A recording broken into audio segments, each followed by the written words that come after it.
देखिए मेरे बड़े भाई हैं और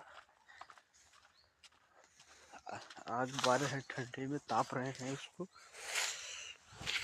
ठंडा लग रही है बहुत तेज। अभी ठंड में इसी का जरूरत है मेरे भाई।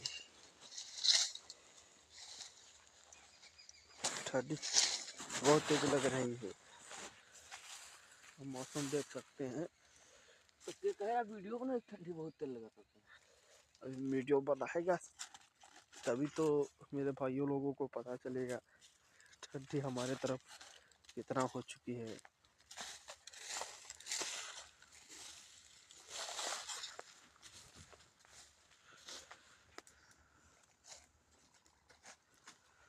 चलिए सुबह का गुड मॉर्निंग आप सभी को।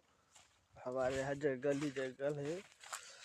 आप सभी सुबह जाइए और जंगल में एंजॉय करिए और ऐसे ही मजा लीजिए ठंडी का।